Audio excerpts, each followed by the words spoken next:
Hello dear students, हम study कर रहे थे यूवी स्पेक्ट्रोस्कोपी।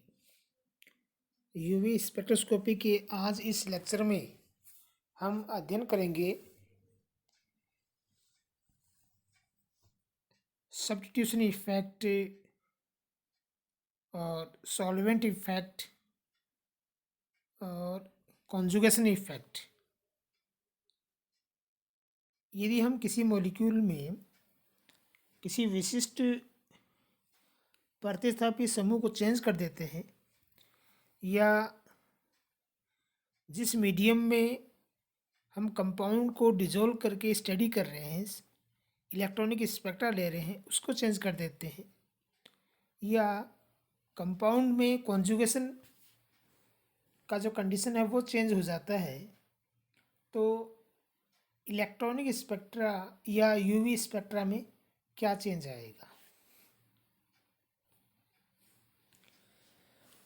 तो इफेक्ट ऑफ सब्स्टिट्यूएंट्स या प्रतिस्थापी का प्रभाव।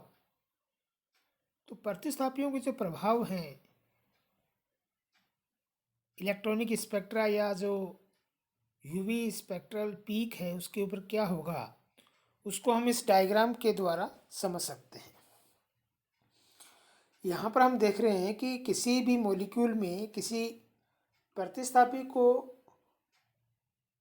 प्रतिस्थापित करने पर या सॉल्वेंट को चेंज करने पर मुख्य रूप से 4 प्रकार के इफ़ेक्ट पाए जाते हैं, जिन्हें हम कह रहे हैं बैथोक्रोमिक शिफ्ट या रेड शिफ्ट, हिप्सोक्रोमिक शिफ्ट या ब्लू शिफ्ट, हाइपरक्रोमिक इफेक्ट और हाइपोक्रोमिक इफेक्ट।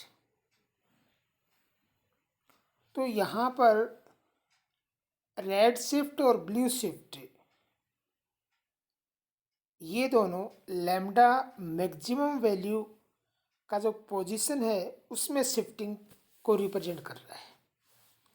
जैसा कि यहाँ पर आप देख रहे हैं कि ये लैम्डा मैक्सिमम वैल्यू को रिप्रेजेंट कर रहा है, तो अगर स्पेक्ट्रल पीक का जो मिडल पॉइंट है वो लेफ़्ट साइड में शिफ्ट होगा तो लैम्डा मैक्सिमम वैल्यू कम हो रहा है। कम होगा तो उसके अकॉर्डिंग हम क्या कह रहे हैं कि वो कंडीशन आ रही है विबग्योर। तो विबग्योर में यहाँ वो सेंटर पॉइंट से ब्लू कलर की तरफ शिफ्ट हो रहा है, तो उसको हम बोलेंगे ब्लू शिफ्ट या हिप्सोक्रोमिक शिफ्ट। अगर लैम्डा मैक्सिमम का वैल्यू बढ़ेगा तो वो शिफ्टिंग होगा रेड कलर की तरफ, इस कारण उसे हम कहेंगे रेड शिफ्ट, और उसी को हम कह रहे हैं बैथोक्रोमिक शिफ्ट। इसके अलावा अगर यूवी स्पेक्ट्रल पीक की अब्जॉर्बेंस वैल्यू में चेंज आ रहा है, उसमें अप या डाउन कंडीशन आ रही है, तो उनको हम क्रमशः हाइपरक्रोमिक इफेक्ट और हाइपोक्रोमिक इफेक्ट के नाम से जानेंगे। अगर कॉन्जुगेशन सिस्टम बढ़ जाता है तो हम कहते हैं कि वहाँ पर ट्रांजिशन की प्रोबेबिलिटीज़, इलेक्ट्रॉन के ट्रांजिशन की जो संभावना है वो बढ़ जाती है, और वहाँ पर ई मैक्सिमम वैल्यू या अब्जॉर्बेंस का जो वैल्यू है वो बढ़ जाता है। तब हम कहते हैं कि वहाँ पर हाइपरक्रोमिक इफेक्ट हो गया। तो ये ब्लू इफेक्ट या रेड इफेक्ट किस प्रकार से होता है, तो हमें पता है कि यूवी स्पेक्ट्रल पीक या इलेक्ट्रॉनिक ट्रांजिशन जो पीक है वो इलेक्ट्रॉन के लोअर एनर्जी लेवल से हायर एनर्जी लेवल में संक्रमण के लिए जो रिक्वायर्ड एनर्जी है उसको रिप्रेजेंट कर रहा है। तो यदि किसी प्रतिस्थापी समूह के द्वारा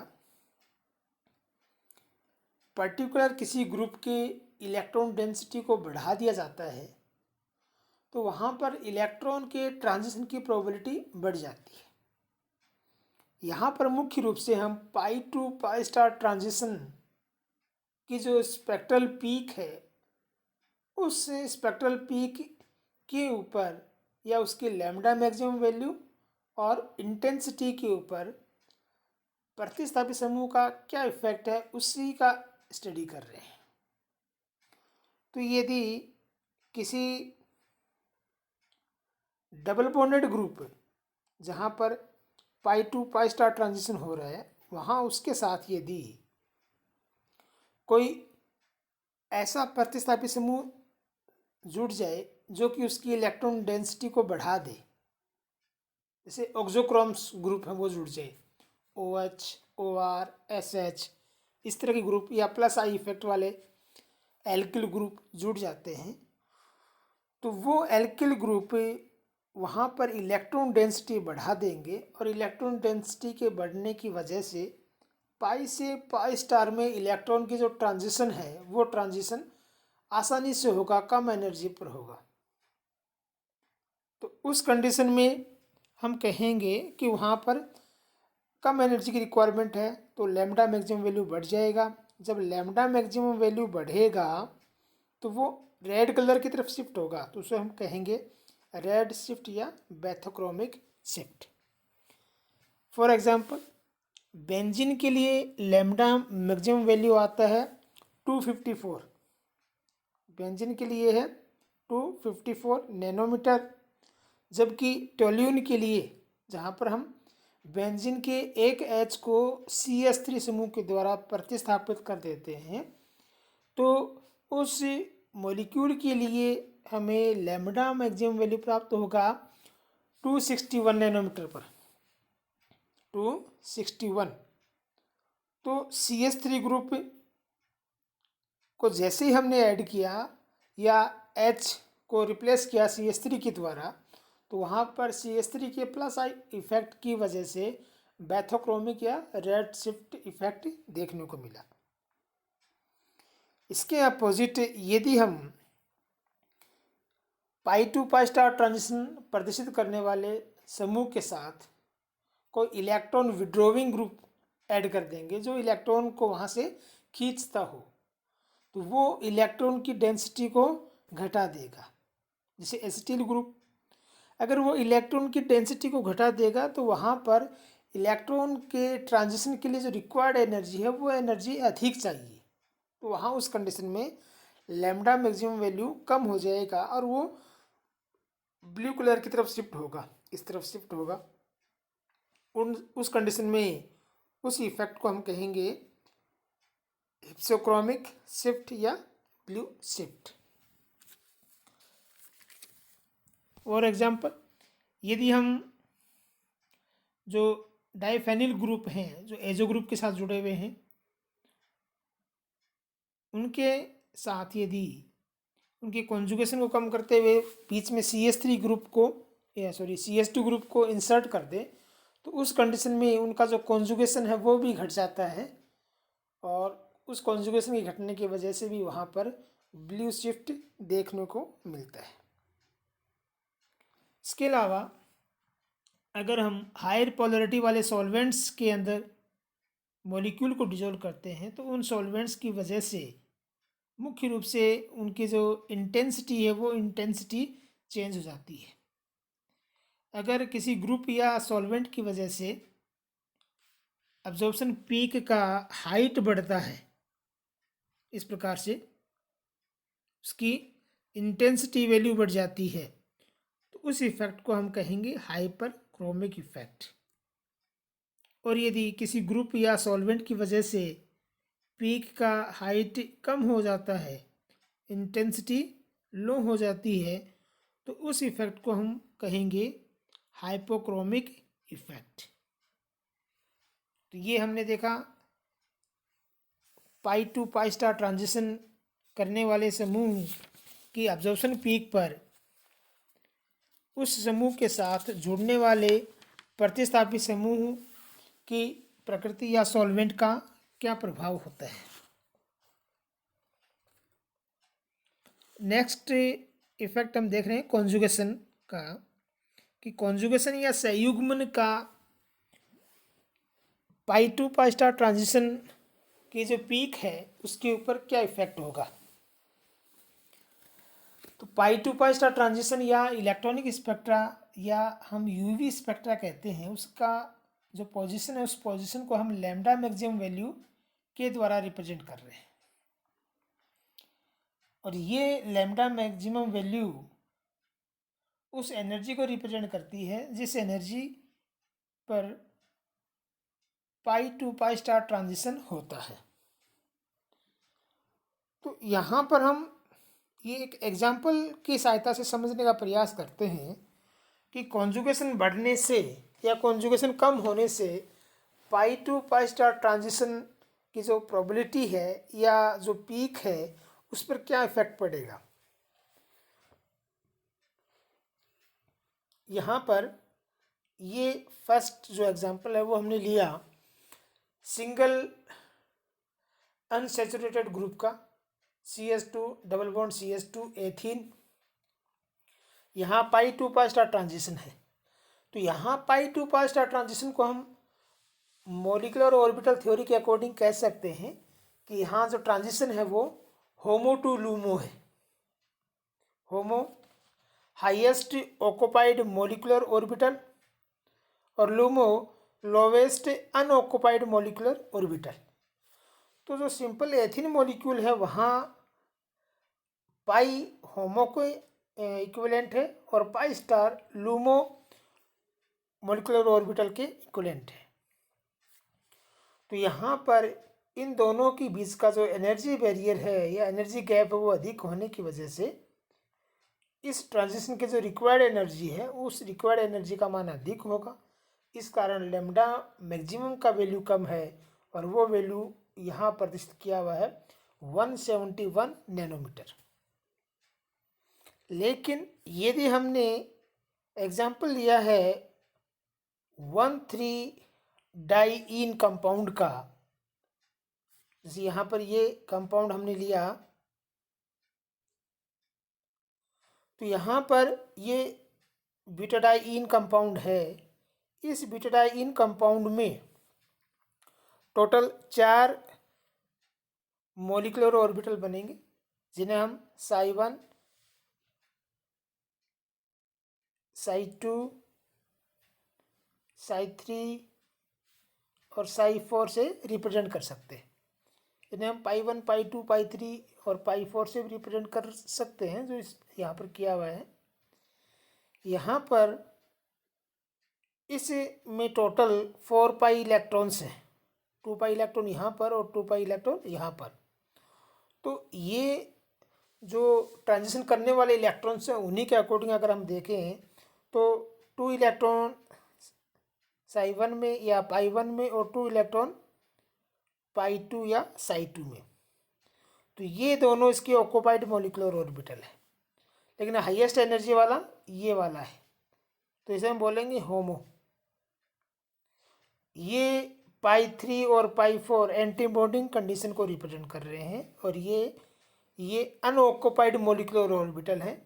लेकिन इन दोनों में से ये ऑर्बिटल कम एनर्जी का होने की वजह से इसे हम बोलेंगे लोवेस्ट अनऑक्युपाइड मॉलिक्यूलर ऑर्बिटल। तो यहाँ पर इस कंडीशन में जो इलेक्ट्रॉन का ट्रांजिशन है वो होमो टू लूमो होगा। तो होमो टू लूमो कंडीशन यहाँ पर ये है, ये हाईएस्ट ऑक्युपाइड मॉलिक्यूलर ऑर्बिटल और ये लोवेस्ट अनऑक्युपाइड मॉलिक्यूलर ऑर्बिटल। यहाँ आप देख रहे हैं कि इन दोनों के बीच का जो एनर्जी गैप है ये बहुत कम हो गया। इस कारण यहाँ से जो ट्रांजिशन है वो उस ट्रांजिशन को बड़ी आसानी से या कम ऊर्जा से करवाया जा सकता है। तो यहाँ रिक्वायर्ड एनर्जी का मान कम होने की वजह से जो लैम्डा मैक्सिमम वैल्यू है उसका मान बढ़ जाएगा। उसका मान प्राप्त हो रहा है हमें 217 नैनोमीटर। तो इस प्रकार हम देख रहे हैं कि जैसे जैसे कॉन्जुगेशन बढ़ता है वैसे वैसे हाईएस्ट ऑक्युपाइड मॉलिक्यूलर और लोवेस्ट अनऑक्युपाइड मॉलिक्यूलर ऑर्बिटल होमो व लूमो उन दोनों के बीच का एनर्जी गैप घटने लगता है। जितना अधिक कॉन्जुगेशन होगा उतना ही होमो और लूमो के बीच का एनर्जी गैप कम होगा। तो कॉन्जुगेशन बढ़ने के साथ क्योंकि इनके बीच का एनर्जी गैप कम हो रहा है, इस कारण से लैम्डा मैक्सिमम का मान उतना ही अधिक हो जाएगा। तो कॉन्जुगेशन का इफेक्ट ये होता है कि कॉन्जुगेशन बढ़ने के साथ साथ किसी पर्टिकुलर ग्रुप के लिए या पाई टू पाई स्टार ट्रांजिशन के लिए लैम्डा मैक्सिमम का मान बढ़ने लग जाता है, या हम कह सकते हैं कि रेड शिफ्ट या बैथोक्रोमिक शिफ्ट प्रदर्शित होने लग जाती है। ये कॉन्जुगेशन का इफेक्ट हम इस डायग्राम के द्वारा भी देख सकते हैं कि यहाँ पर सिंपल जो कॉन्जुगेटेड अनकॉन्जुगेटेड एल्किन्स हैं उनके लिए लैम्डा मैक्सिमम वैल्यू 200 नैनोमीटर के अबाउट है। जो कॉन्जुगेटेड डाइन्स हैं उनकी वैल्यू यहाँ पर 230 240 नैनोमीटर के अबाउट आ रहा है, और जो कॉन्जुगेटेड ट्राइन्स हैं उनके लिए लैम्डा मैक्सिमम वैल्यू अबाउट 270 से 300 नैनोमीटर के करीब पहुँच जाता है। तो इस प्रकार जैसे जैसे कॉन्जुगेशन बढ़ेगा वैसे वैसे लैम्डा मैक्सिमम का मान भी बढ़ता जाता है। ये कुछ एग्जांपल्स हैं जिनकी सहायता से ये हम देख सकते हैं कि एल्किन के लिए लैम्डा मैक्सिमम 171। यहाँ पर ये डाइन्स हैं लेकिन नॉन कॉन्जुगेटेड कंडीशन में है, क्योंकि यहाँ पर ये जो सिग्मा बॉन्ड है उनकी संख्या एक से अधिक हो गई, इस कारण ये नॉन कॉन्जुगेटेड है। यहाँ पर लैम्डा मैक्सिमम वैल्यू 185 है। ये सिर्फ एल्कीन है, यहाँ पर कॉन्जुगेशन नहीं है। एक मिनट यहाँ पर ये कॉन्जुगेशन है, ये दोनों डबल बॉन्ड कॉन्जुगेटेड कंडीशन में है, और कॉन्जुगेशन होने की वजह से यहाँ पर लैम्डा मैक्सिमम वैल्यू आ गया 217 नैनोमीटर। यहाँ इस नेक्स्ट एग्जाम्पल में ये दोनों डबल बॉन्डेड ग्रुप कॉन्जुगेशन में है, साथ यहाँ पर इनके साथ प्लस आई इफेक्ट प्रदर्शित करने वाले ग्रुप जुड़े हुए हैं। तो लैम्डा मैक्सिमम वैल्यू और अधिक रेड शिफ्टिंग शो कर रहा है, और वो 227 नैनोमीटर पर एब्जॉर्प्शन पीक प्रदर्शित करेगा। यहाँ पर इस लास्ट एग्जाम्पल में ये कॉन्जुगेशन और ये टोटल 2 कॉन्जुगेशन सिस्टम है, कॉन्जुगेटेड सिस्टम है, उस वजह से लैम्डा मैक्सिमम वैल्यू बहुत अधिक हो गया। 254 नैनोमीटर पर उसका वैल्यू प्रदर्शित हो रहा है। तो इस प्रकार आज के इस लेक्चर में हमने अध्ययन किया कि यूवी स्पेक्ट्रम की लैम्डा मैक्सिमम वैल्यू और इंटेंसिटी पर सब्स्टिट्यूट सॉल्वेंट और कॉन्जुगेशन का क्या इफेक्ट होता है। आज के इस लेक्चर में इतना ही। Okay, thank you.